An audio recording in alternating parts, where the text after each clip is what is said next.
200 boats, over $50 million in yachts, all trapped behind a steel gate I built with my own hands. Margaret Eastwood thought she could bully a grieving widower. She called my late wife's memorial boat an eyesore, threatened to have it towed, even tried to have me arrested. What Margaret didn't know was that every single yacht in her precious Marina had to cross my easement to touch open water, including her own floating palace. So Tuesday morning, I pressed one button on my phone. Click. Gate closed. Marina access terminated. The sound of 200 diesel engines idling helplessly while their owners pounded on my fence. Pure poetry. What would you do if some HOA Karen called your spouse's memorial an eyesore? My name's Dale Hutchinson. I'm 62, been welding steel for 40 years, and recently became something I never wanted to be, a widower. Sarah and I had 35 beautiful years together before cancer took her last spring. Our daughter Jessica lives up in Portland with the grandkids I barely see. The only thing keeping me sane? Our 1988 Grady White fishing boat, Sarah's Dream. We bought her for our 10th anniversary with money we probably shouldn't have spent. But God, the memories we made on that boat. Sarah loved sitting in the captain's chair at sunrise, coffee steaming in the cool morning air, watching the world wake up over Clearwater Marina. Every weekend now, I sit in that same chair, listening to her favorite wind chimes still hanging from the canopy. The steering wheel's worn smooth from both our hands over the years. The smell of marine diesel mixing with my morning coffee brings her back, just for a moment. Clearwater Point isn't exactly my crowd. It's one of those fancy waterfront communities where $500,000 condos overlook million-dollar yachts. I inherited my modest two-bedroom from my parents, prime waterfront property that sticks out like a sore thumb among all the glass and chrome. The marina holds 200 slips, and let me tell you, some of these boats cost more than most people's houses. 40-foot cigarette boats, 60-foot Hatteras yachts, custom sailboats with more electronics than the space shuttle. And then there's my little Grady White, sitting quietly in slip 37, minding her own business. That's where Margaret Eastwood comes in, 49 years old, HOA president, wealth management advisor, and the kind of woman who drives a pearl-white Tesla with vanity plates. She lives in an $800,000 penthouse overlooking the marina, wears $300 athleisure outfits to board meetings, and treats anyone who doesn't drive a luxury car like they're invisible. On a Tuesday morning in early May, Margaret decided to pay me a personal visit. I watched her Tesla pull up, parking sideways across my driveway like she owned the place. Those designer sunglasses probably cost more than my monthly boat slip fees. "Mr. Hutchinson," she said, not even bothering with pleasantries. Her voice had that fake sweet tone people use when they're about to ruin your day. "Your fishing boat doesn't align with our community aesthetic standards." She handed me an official-looking document. "Removal required within 72 hours. I looked down at the violation notice, then back at her Tesla blocking my driveway. The irony wasn't lost on me. Here's someone lecturing me about property respect while trespassing on mine. "What aesthetic standards?" I asked. "I've had this boat here for 15 years. Never been a problem before." Margaret's sunglasses reflected my eyesore boat, which frankly was in better condition than half the floating mansions in this marina. "The board has implemented new recreational watercraft guidelines. Your vessel fails to meet current standards." Now, I'd lived here my whole life. I knew every inch of the original HOA documents my parents signed in 1987. There were no recreational watercraft guidelines back then. This was fresh bureaucratic nonsense, and we both knew it. "I'll need to see these new guidelines," I said. "They're available for review during normal business hours." Margaret checked her Apple Watch like she had somewhere important to be. 72 hours, Mr. Hutchinson. The community appreciates your cooperation." As she click-clacked back to her Tesla in her designer heels, I noticed something interesting. My neighbor's 45-foot Bertram yacht hadn't run in 3 years. Engine's been dead since Obama was president. But somehow that floating dock ornament qualified as aesthetically acceptable while my pristine fishing boat didn't. The taste of injustice is metallic, like biting tinfoil. But as I stood there watching Margaret drive away, I had no idea I was about to discover something that would turn her entire power trip upside down. 3 days later, Margaret made good on her threat. A bright yellow violation notice appeared on my boat's windshield. $500 per day until removal. Apparently my memorial to Sarah was now costing me more than my mortgage. But here's where it got interesting. That same morning, I took a walk around the marina with my coffee, really paying attention for the first time in months. Tommy Rodriguez lives 3 slips down in a 40-foot wellcraft that's been leaking oil into the water for 6 months. No violation notice. The Peterson's 28-foot Sea Ray has been sitting on blocks for engine work since Christmas. No violation notice. And then there's the crown jewel, Senator Bradley's 60-foot Hatteras political capital. This floating palace violates every supposed aesthetic standard Margaret could dream up. Rust stains down the hull, torn awnings, and a generator that sounds like a dying whale every time he fires it up. But somehow it qualified for something called a classic vessel exemption. Funny how these exemptions work when you donate 50 grand to the Marina Restoration Fund every year. I've never been one to take injustice lying down. Sarah used to say I was like a dog with a bone when something wasn't fair. So I drove down to the county courthouse that afternoon, breathing in that musty smell of old paper and fluorescent lights buzzing overhead. I need to see the original property deeds for Clearwater Point, I told the clerk. Everything from 1987. Now, here's something most people don't know about property law. Every piece of real estate has a paper trail going back decades, sometimes centuries. Easements, restrictions, mineral rights, access agreements, it's all documented in those dusty filing cabinets. I spent 4 hours going through documents that hadn't seen daylight since the Reagan administration. Property surveys, utility easements, access agreements, the whole 9 yards. And that's when I found something that made my heart skip a beat. The original marina development required water access for all 200 slips. But here's the kicker. The only legal path from the marina to the actual waterway ran through a 50-foot strip of land that belonged to exactly one property owner. My property. My parents had signed something called a permissive easement back in 1987, allowing marina traffic to cross our land to reach the water. But the really beautiful part? This wasn't a permanent easement. It was revocable at the landowner's discretion with 30 days' notice.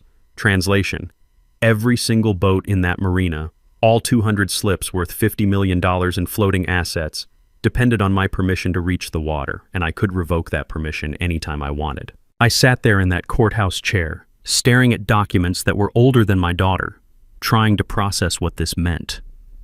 Margaret Eastwood, HOA president and self-appointed marina dictator, had just picked a fight with the one person who could shut down her entire operation. The next morning, I called my buddy Frank, who's been doing property surveys for 30 years. Frank, I need you to walk my property lines and mark exactly where this easement runs. Sure thing, Dale. What's this about? Let's just say I'm having a boundary dispute. Frank showed up that afternoon with his GPS equipment and orange spray paint. We walked every inch of that 50-foot easement strip. And you know what we discovered? That strip of land wasn't just the pathway to the water, it was the only pathway to the water. The marina had been built assuming permanent access through my property.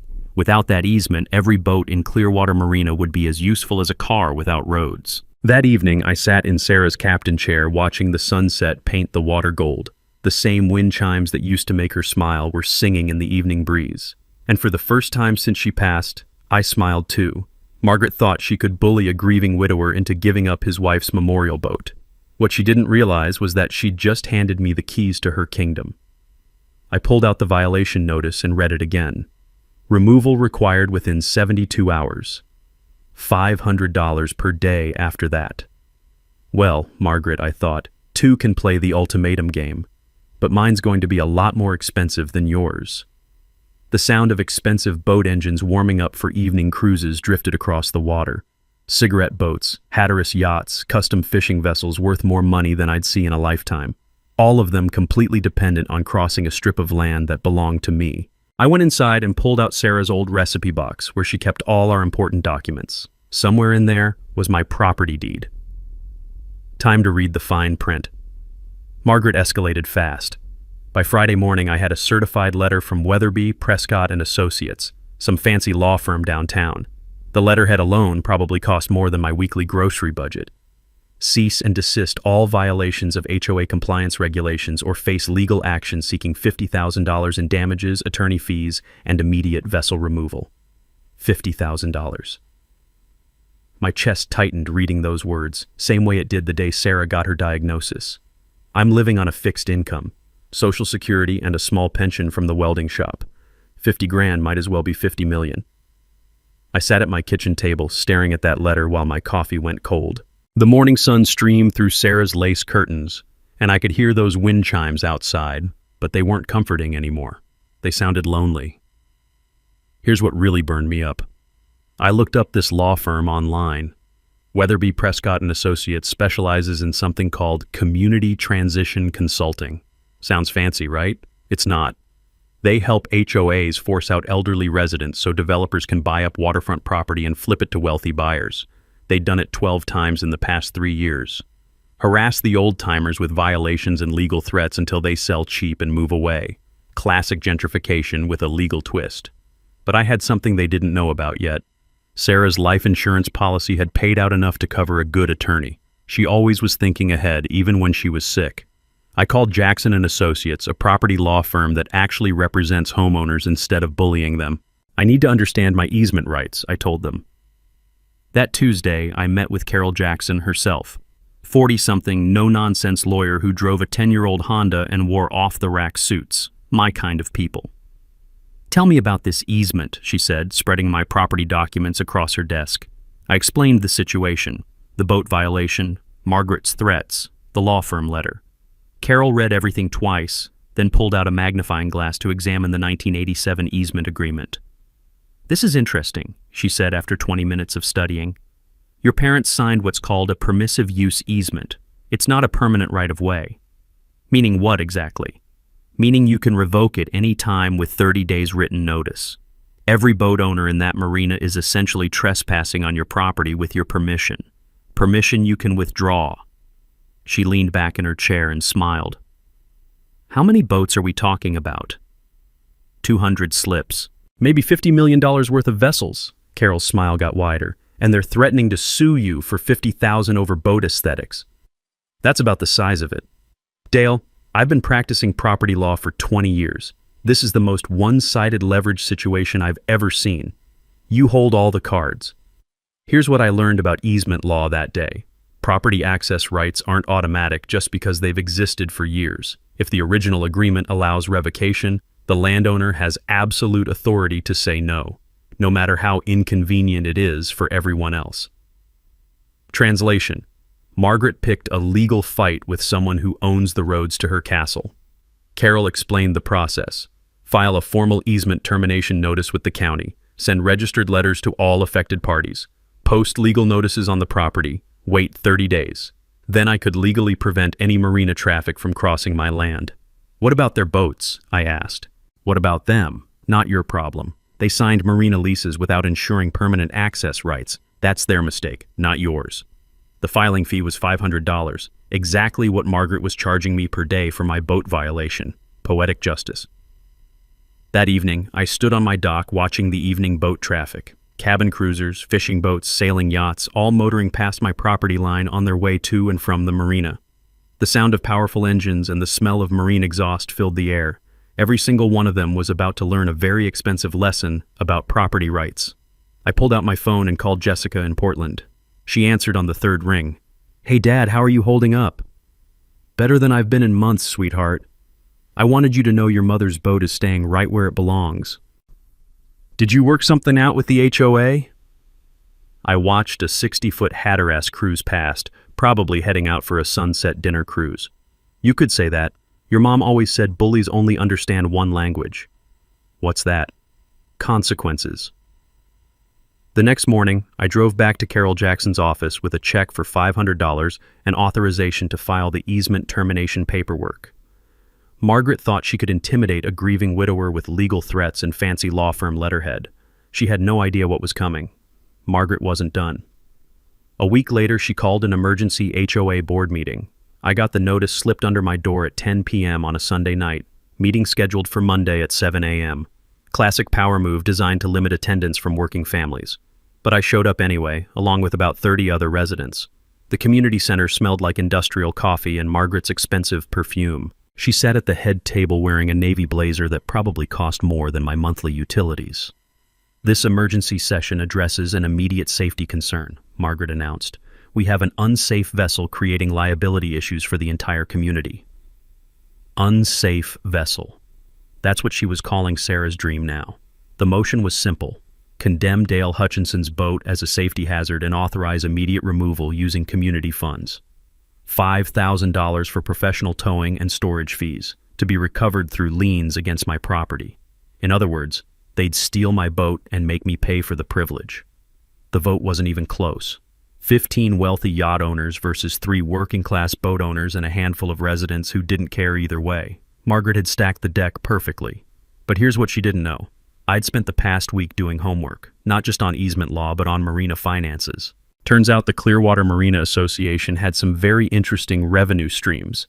Every new resident paid a $15,000 marina access fee when they bought their condo. Non-negotiable. Part of the purchase agreement.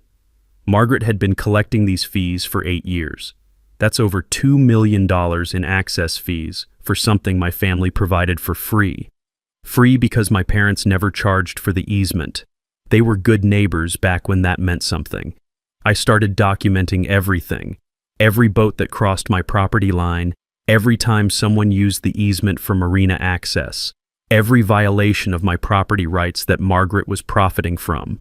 Saturday morning, I set up a folding chair at the edge of my property with a clipboard and stopwatch. The crunch of gravel under boat trailer tires, the squeal of hydraulic lifts, the constant parade of traffic crossing my land without permission.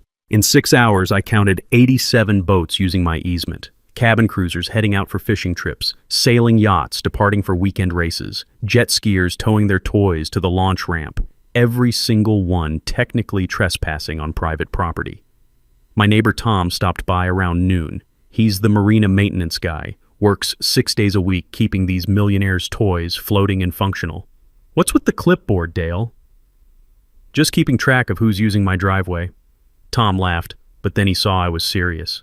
Margaret's really got you wound up, huh? Tom, can I ask you something? How much does the Marina Association pay in access fees for this easement? Access fees? Hell, Dale, I don't think they pay anything. Your family's always just let everyone through. That's what I thought. Tom sat down on my dock, dangling his work boots over the water. You know, Margaret's been talking about expanding the marina, adding 50 more slips on the north side. More boats? More money. She's got investors lined up. Each new slip generates about $5,000 a year in fees. I did the math. 50 new slips times $5,000 equals $250,000 in annual revenue, all dependent on crossing my property. That afternoon, I called a surveyor, not just to mark property lines this time, but to document exactly how the easement worked, where the boundaries were, what percentage of marina traffic crossed my land, how much commercial value my property access provided to the Marina Association. The surveyor's GPS equipment beeped and chirped as we walked the property lines. Orange flags marked every corner, every boundary, every foot of the easement strip. This is unusual, he said, studying his readings. The marina has no other water access. Everything goes through this 50-foot corridor. Everything? Boats, trailers, service vehicles, emergency access, utility maintenance. It's a total bottleneck. Translation: I didn't just own part of the marina's access. I owned all of the marina's access. That evening, I sat in Sarah's captain chair watching Margaret's Tesla pull into her parking spot. She walked across my easement every day going to and from the marina office. Even her daily routine depended on my property. The wind chimes sang in the evening breeze, same melody Sarah loved. But tonight they sounded different. Not lonely anymore. Determined. I pulled out my phone and called Carol Jackson. It's Dale. I want to file that easement termination. Are you sure? This is going to affect a lot of people. I watched another expensive yacht motor past my property, heading out for a sunset cruise. Margaret called my wife's boat unsafe and voted to have it stolen. I'd say she affected me first. Okay, Dale. 30 days notice starting tomorrow. I'll have the paperwork ready by morning. The next phase was about to begin. Thursday morning, I walked into the county clerk's office carrying Carol Jackson's paperwork, the same fluorescent lit room where I'd discovered the easement in the first place. But this time, I wasn't researching. I was taking action. I need to file a formal easement termination, I told the clerk.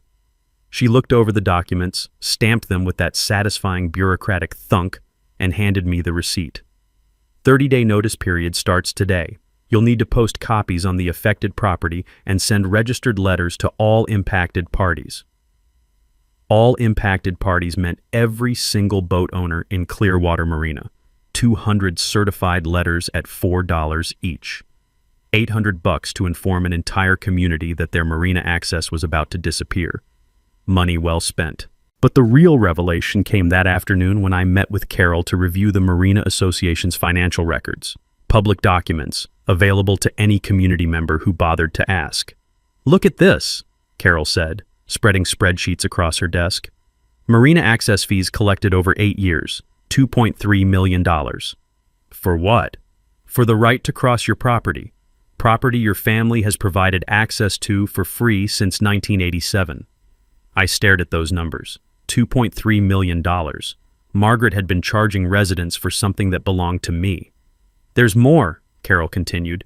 "The Marina expansion project. They've got investors committed to financing 50 additional slips based on guaranteed access rights. Access rights they don't actually have." Exactly. The investment prospectus lists permanent marina access easement as a key asset. But your easement is revocable, has been from day one. The financial impact was staggering. Without guaranteed access, the marina expansion would collapse. Existing slips would lose significant value. Property values throughout Clearwater Point would crash. All because Margaret decided to pick on a widower's memorial boat. "How much are we talking about?" I asked. "Conservative estimate, if marina access disappears, property values drop 20 to 30%. That's about $20 million in lost equity for the community. $20 million versus my $50,000 lawsuit threat. Margaret had brought a knife to a nuclear war. But here's what really got me. Carol showed me the legal correspondence between Margaret and her investors. They knew the easement was revocable. They'd done title research. They understood the risk. Margaret had been gambling with the entire community's property values, betting that a grieving widower wouldn't fight back. That evening, I drove to the Marina office to deliver Margaret's registered letter personally. She was working late, visible through the glass windows in her expensive blazer, probably calculating expansion profits. I knocked on the door. She looked up, clearly annoyed at being interrupted. "Mr. Hutchinson, what do you want?" I handed her the certified letter.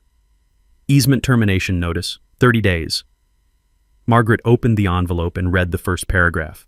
Her face went from annoyance to confusion to pure panic in about 15 seconds. "You can't do this." "Actually, I can. My property, my choice." "But the marina, the expansion, the investors." "Not my problem." Margaret's voice got shrill. "This will destroy property values for everyone. Should have thought of that before you called my wife's boat an eyesore." I walked back to my truck, leaving Margaret standing in her office doorway holding the letter that was about to change everything. The taste of victory was sweet, like Sarah's iced tea on summer afternoons, 29 days and counting. And in Sarah's captain chair that night, listening to her wind chimes, I finally understood what she used to mean about standing up to bullies. Sometimes you don't fight fire with fire. Sometimes you fight fire with a flood.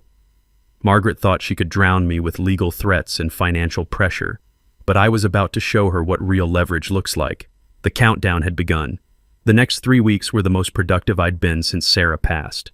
Having a mission gave me purpose again. Every morning I'd sit in her captain chair with my coffee and plan the day's work. First priority, the fence. Not just any fence. This had to be absolutely legal, completely effective, and impossible to ignore. I drove out to Titan Steel Supply on the industrial side of town, where the smell of metal shavings and welding gas reminded me of 40 years in the trade. "I need 300 feet of 8-foot galvanized steel fencing," I told Bobby at the counter. "Heavy duty, commercial grade. Building Fort Knox? Something like that." The math was simple but expensive. Steel posts every 10 feet meant 30 posts. Each post needed 3 feet of concrete foundation to meet county building codes. Add the remote-controlled sliding gate, security cameras, and solar power system for off-grid operation. Total cost, $12,000. Exactly what Margaret's $50,000 lawsuit would have cost me in attorney fees. The legal strategy was Carol Jackson's masterpiece. She filed the easement termination through every proper channel: county records, state property database, federal waterway access registry. documentation so thorough that no lawyer could challenge the process. But here's the beautiful part. We scheduled the fence installation for Memorial Day weekend. Most of the wealthy boat owners would be away at their vacation homes in the Hamptons or Martha's Vineyard. They'd return Tuesday to find their $50 million Marina collection trapped behind a steel wall. The timeline was military precise. Saturday, dig post holes and pour concrete. Sunday, install posts and panels. Monday, electrical work for the gate system. Tuesday morning, activate the gate and watch the chaos unfold. I recruited help from people Margaret had been treating like servants for years. Tommy Rodriguez, whose leaking boat never got a violation notice because he fixes everyone's engines for cheap. Bill Santos, who runs the Marina fuel dock and knows every boat owner's financial situation. Pete Morrison, retired electrician who'd volunteered to maintain the community dock lighting until Margaret cut his budget. Working class guys who understood what it meant to be pushed around by someone with money and lawyers. "You really gonna lock out the whole marina?"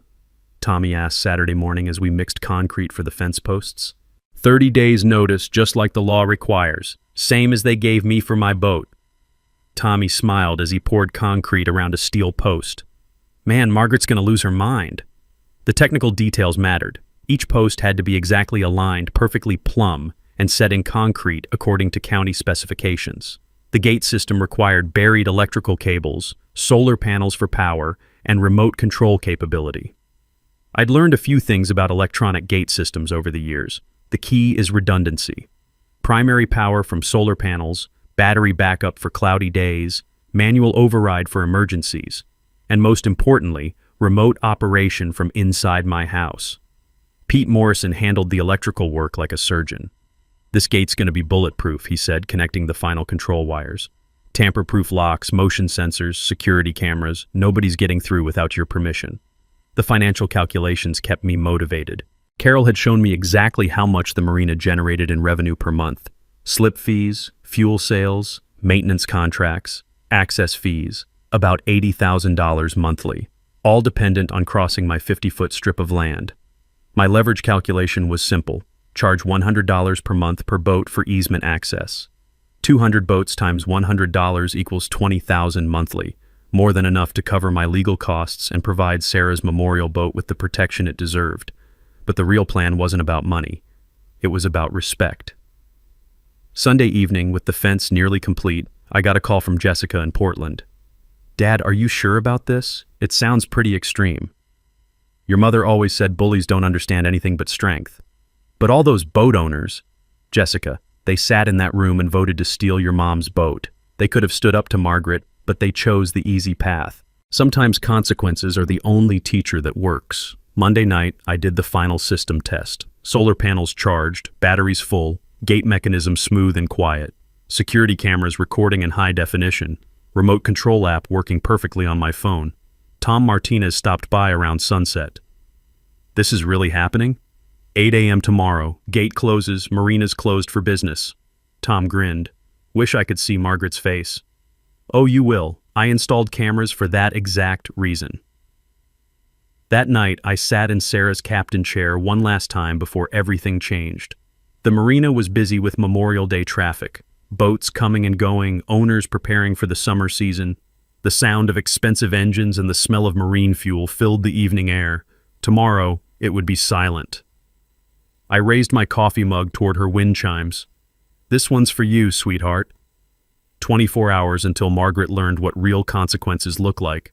Margaret found out about the fence on Monday afternoon. I was putting the finishing touches on the gate electronics when her Tesla came screeching into my driveway, gravel spraying everywhere. She jumped out wearing what looked like a tennis outfit that cost more than my monthly Social Security check. The look on her face was priceless. Pure panic mixed with that entitled rage rich people get when the universe doesn't cooperate. "What the hell is this?" she demanded, gesturing at 300 feet of steel fencing. "Property improvement, perfectly legal according to county building codes. You can't block marina access." "Actually, I can. It's my property." Margaret's voice climbed an octave. "This is blackmail." "No, ma'am, this is capitalism. Supply, demand, and property rights." She started pacing back and forth like a caged animal, her tennis shoes crunching on my gravel driveway. I could practically see the wheels spinning in her head, trying to figure out how to solve this problem with money or lawyers. "How much?" she finally asked. "How much what?" "How much to keep the easement open?" This was the moment I'd been waiting for. Margaret Eastwood, HOA dictator and yacht club queen, was about to learn what negotiating from weakness felt like. $25,000 community compensation for the aesthetic damage your Marina has caused to my property, I said, plus guaranteed boat slip rights for Sarah's dream at the premium location. Margaret's jaw dropped. $25,000? You're insane. Seems reasonable. You threatened to sue me for $50,000. That was different. Different how? You decided my boat was worth $50,000 in damages. I'm deciding your Marina access is worth $25,000 in compensation. Fair's fair. Margaret pulled out her phone, probably calling her lawyer. I kept working on the gate controls while she paced and whispered urgently into the device. After 10 minutes, she hung up and tried a different approach. Sweet voice, fake smile, the whole manipulation playbook. "Dale, let's be reasonable here. The Marina provides recreation for hundreds of families. Surely we can work something out." We already worked something out. 30 days notice, properly filed, completely legal. But think about the community impact. I did think about it. Right about the time you called my wife's memorial boat unsafe and voted to have it stolen. Margaret's fake smile cracked. This is about more than one boat. You're right. It's about respect, something you never learned. That evening, the phone calls started. First the Marina Association president, then 3 different yacht club members, then a guy who claimed to represent concerned community stakeholders. Everyone wanted to negotiate, to find a compromise to make this problem go away. I had the same answer for all of them. Talk to Margaret, she created this situation. But the really interesting call came from Tom Martinez around 9 p.m. "Dale, you need to know something. Margaret's been meeting with county inspectors all day." "What kind of inspectors?" "Building code, zoning compliance, environmental impact. She's trying to find violations to stop your fence." I wasn't surprised. When rich people can't buy their way out of trouble, they usually try to lawyer their way out. Margaret was pulling every string she had. Find anything? That's the beautiful part. Pete Morrison pulled all the proper permits. Everything's completely legal. One inspector told her the fence was the best residential construction work he'd seen all year. Tuesday morning brought a new escalation. Margaret showed up with a county sheriff's deputy thinking official uniforms might intimidate me. "Sir, we need to discuss this Marina access issue," the deputy said. "Happy to discuss it. What would you like to know?" "Well, there are concerns about emergency access to the water." I handed him a copy of Carol Jackson's legal brief. "Emergency services have multiple access points through public boat ramps. This easement was never designated for emergency use." The deputy read the documents, looked at the fence, and shrugged. "Seems like a civil matter to me, ma'am. Property owner has the right to fence his land." Margaret's face went red. "But the Marina!" "Ma'am, that's between you and him." After they left, I got a call from Carol Jackson. "Margaret's law firm filed for an emergency restraining order, wants a judge to force you to keep the easement open during litigation." Can they do that? They can try, but emergency orders require proof of immediate irreparable harm. Rich people having inconvenient boat access doesn't qualify. When's the hearing? Thursday morning. But Dale, they're bringing serious lawyers. This could get expensive. How expensive? Maybe $10,000 in legal fees if it drags out. I looked out at my fence, solid steel gleaming in the afternoon sun. "Carol, I've got $12,000 invested in this fence. Another 10 in legal fees is fine. Margaret started a war she can't afford to lose." The battle lines were drawn. 24 hours until the gate closed and the real fight began. Wednesday night, Margaret made her final desperate move, and she made it at 2 a.m., thinking darkness would hide her crime. But I hadn't slept well since Sarah passed, and the motion sensors on my security system were more reliable than Swiss clockwork. My phone buzzed with alerts just after 2:15 a.m. I looked at the security camera feed and couldn't believe what I was seeing. Margaret's Tesla was parked at the edge of my property. She was directing 3 men with sledgehammers toward my fence posts, pointing and gesturing like a general commanding troops. Criminal trespass, property destruction, conspiracy to commit vandalism. All captured in high-definition video with perfect audio. I called 911 from my bedroom window, watching Margaret's crew attack my fence like they were storming a castle. The sound of steel on steel rang through the quiet night. 911, what's your emergency? Property destruction in progress.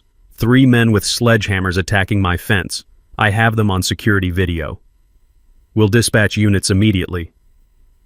It took the sheriff's department 12 minutes to arrive. 12 minutes of Margaret thinking she could solve her problem with hired muscle and middle-of-the-night crime. But here's what Margaret didn't know about steel fence construction. Pete Morrison had anchored those posts in 3 feet of reinforced concrete. Her sledgehammer crew managed to scratch the paint and dent one panel. The fence held like a fortress. When the deputies arrived with flashing lights and sirens, Margaret tried to play innocent. Officers, we were just inspecting potential safety hazards with this illegal fence. Ma'am, safety inspections don't happen at 2 a.m. with sledgehammers. The lead deputy, Sergeant Rodriguez, looked at my security footage on his tablet. Crystal clear video of Margaret pointing at fence posts while her crew attacked them with tools. Ma'am, you're under arrest for criminal mischief, trespassing, and conspiracy to commit property destruction. Watching Margaret get handcuffed in her designer athleisure wear was better than Christmas morning.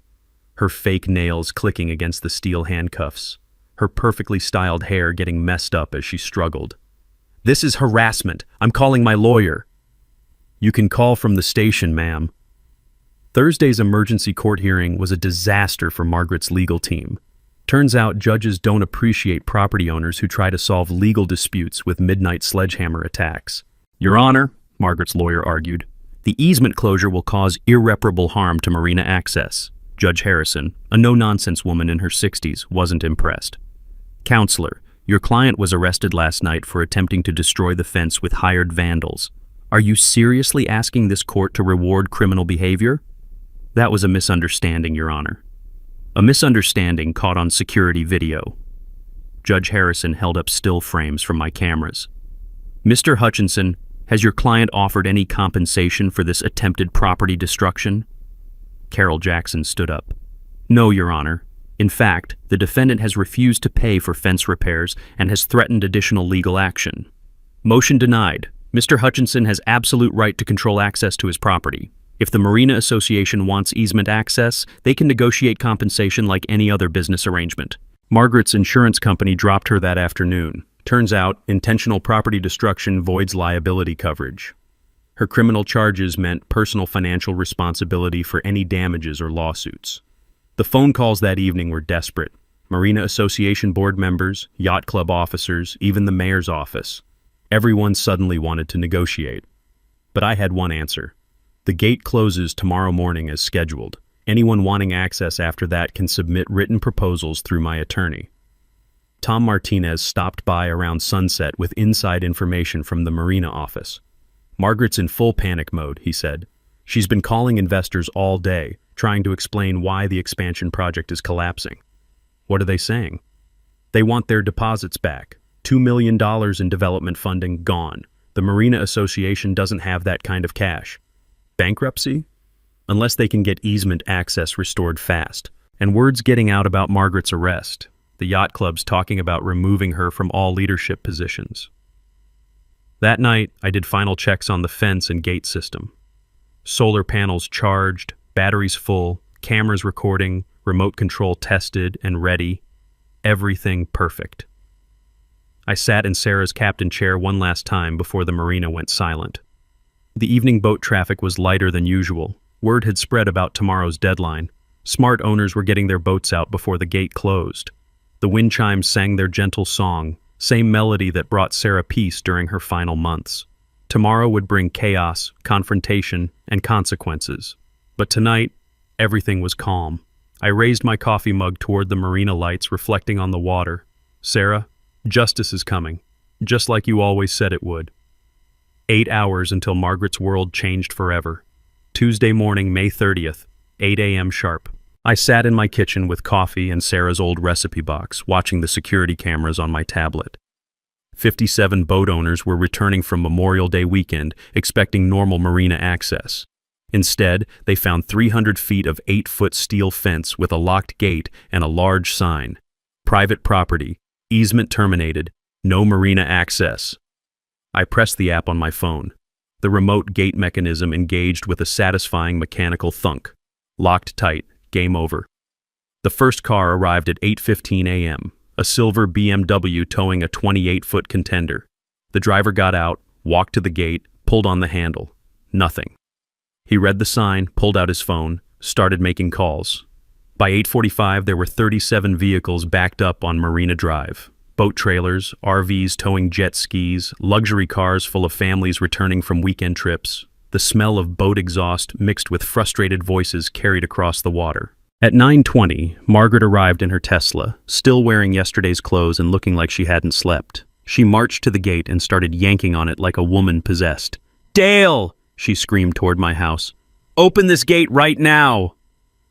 I finished my coffee, walked outside, and stood on my deck where everyone could see me. About 50 people had gathered by then, all staring at the fence that separated them from $50 million worth of trapped boats. "Morning, Margaret. Beautiful day, isn't it?" "You can't do this. It's illegal." "Actually, it's completely legal. Filed all the proper paperwork, followed every regulation. Carol Jackson made sure of that." Margaret's voice cracked with desperation. "But our boats, the Marina." "Not my problem. You had 30 days to negotiate." That's when Channel 7 News arrived, then Channel 12, then a reporter from the Tribune with a photographer. Word about a $50 million marina shutdown spreads fast in a waterfront community. Sheriff Deputy Martinez showed up around 10 a.m. to manage crowd control. The parking situation had become a traffic hazard, with boat trailers blocking the main road. "Mr. Hutchinson," he called out, "we need to discuss this situation." "Happy to discuss it, Deputy. What would you like to know?" "Well, there's some concern about public safety with all these blocked vehicles." I handed him a copy of my easement termination documents and Carol Jackson's legal opinion. "Everything's filed properly, Deputy. These folks just need to find alternative marina access." Margaret pushed through the crowd, desperation making her voice shrill. "There is no alternative access. This is the only way to reach the marina. Should have thought of that before you threatened to steal my boat." The crowd was getting ugly. 50 boat owners who'd just discovered their expensive toys were trapped behind steel barriers, vacation plans ruined, fishing trips canceled, racing competitions missed. "How much?" shouted a man in a Rolex and polo shirt. "How much to open the damn gate?" "No amount," I replied. "The easement is terminated. Anyone wanting access can submit written proposals through my attorney." That's when Margaret snapped completely. She grabbed the fence with both hands and started shaking it, screaming about lawsuits and property rights and community destruction. "You're destroying everyone's property values," she yelled. "Funny, that's exactly what you threatened to do to me." A woman with a $40,000 Rolex started crying. "Our boat's been in the family for 20 years. Ma'am, I'm sorry for your inconvenience, but this situation was created by your HOA president, not by me." That's when the crowd turned on Margaret. 50 angry boat owners who'd just learned their marina access was gone because she'd picked a fight with the wrong widower. "Margaret, you said this was handled. You told us the easement was permanent. We paid marina fees based on guaranteed access." Margaret tried to maintain control. "Everyone calm down. We'll get lawyers. We'll fix this." "With what money?" shouted the man in the Rolex. "My slip fees are paid through October." I pulled out the security footage from her midnight sledgehammer attack and showed it to the news cameras. This is how Mrs. Eastwood tried to solve the problem: criminal trespass and property destruction. The crowd's anger shifted entirely to Margaret. 50 wealthy boat owners, realizing their marina access had been destroyed by their own HOA president's arrogance and criminal behavior. Channel 7's reporter, a sharp young woman named Katie Morrison, interviewed me on camera. "Mr. Hutchinson, what would it take to restore marina access?" "Ma'am, this started because Mrs. Eastwood called my late wife's memorial boat an eyesore and threatened to have it stolen. The Marina Association has shown zero respect for property rights or basic human decency. Until that changes, the gate stays closed." "Any final words for the boat owners?" I looked directly into the camera. "Your HOA president gambled your marina access on a legal fight she couldn't win. Maybe it's time for new leadership that understands what negotiation actually means." Margaret was arrested again at 11:47 a.m. for disturbing the peace and making terroristic threats against my property. The last thing I heard as the crowd dispersed was boat owners demanding her immediate resignation from all HOA positions. Justice served cold, just like Sarah always promised. The marina stayed closed for 8 days. 8 days of empty water where million-dollar boats used to cruise. 8 days of Margaret's complete downfall and the community learning what consequences really mean. By Thursday, the Marina Association had fired Margaret and elected an emergency board. By Friday, 3 different law firms were representing boat owners in class action suits against the old HOA leadership. By Monday, Margaret's house was quietly listed for sale. The new Marina board, led by Tom Martinez and 2 other working-class boat owners, called Carol Jackson Tuesday morning. "Mr. Hutchinson, we'd like to negotiate a fair easement agreement." Their offer was reasonable, $150,000 in community compensation, plus guaranteed premium slip assignment for Sarah's dream, plus monthly easement fees structured fairly for all boat owners. No more $15,000 access fees for new residents. No more selective enforcement. No more discrimination against working families. Most importantly, the new Marina bylaws included a residents' grievance process and required supermajority votes for any boat restrictions. No more Margaret-style dictatorships. I reopened the gate on Wednesday morning, exactly 1 week after the shutdown. The sound of boat engines warming up for the first time in 8 days was like music. The smell of marine fuel and salt air felt like freedom. But the real victory wasn't financial. It was watching the community transform from Margaret's toxic hierarchy into something that actually served its residents. Working families had voices again. Elderly property owners had protection against harassment. The marina became a place where a retired welder's fishing boat could share dock space with million-dollar yachts. I used $50,000 of the settlement to establish the Sarah's Dream Maritime Scholarship Fund. Every year it provides boat safety courses, marina access, and fishing education for working families who can't afford yacht club membership fees. The first recipient was Tom Martinez's grandson, Diego, a 12-year-old who'd been cleaning boat hulls for pocket money while dreaming of having his own fishing boat someday. "Mr. Hutchinson," Diego said when I handed him his first set of fishing gear, "my grandpa says your wife would have loved teaching kids about boats." Standing on the dock where Sarah and I spent so many sunrise mornings, watching this kid's eyes light up with the same wonder she'd always felt on the water, I knew we'd done something good. Something that honored her memory while protecting other families from bullies like Margaret. The marina expansion project died when the investors pulled out, but the community didn't need it anyway. The existing slips were more than adequate once they stopped being used as weapons for discrimination. Margaret eventually pleaded guilty to misdemeanor property destruction and paid for fence repairs. Her criminal record made HOA leadership positions impossible, which was fine with everyone. Last I heard, she'd moved to a high-rise condo in the city where someone else handles community management. Every Saturday morning now, I start the day in Sarah's captain chair with my coffee, listening to her wind chimes sing in the morning breeze. But I'm not alone anymore. Diego comes by for fishing lessons. Tom stops by with marina updates, and Carol Jackson occasionally joins me for coffee and legal war stories. The annual Community on the Water Festival has become Clearwater Point's biggest event. Free boat safety classes, marine environment education, fishing tournaments for kids, and a memorial regatta honoring residents who've passed. Sarah would have loved watching working families and yacht club members sharing the same water with mutual respect instead of suspicion. But the best part is knowing that no future Margaret can terrorize grieving widowers or working families. The new community bylaws, backed by established legal precedent, protect property rights and require actual negotiation instead of ultimatums. Sometimes justice takes time, but it always arrives eventually.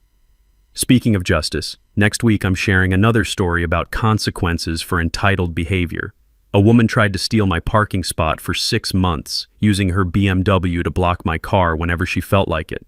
So I bought the entire parking lot and banned her car permanently.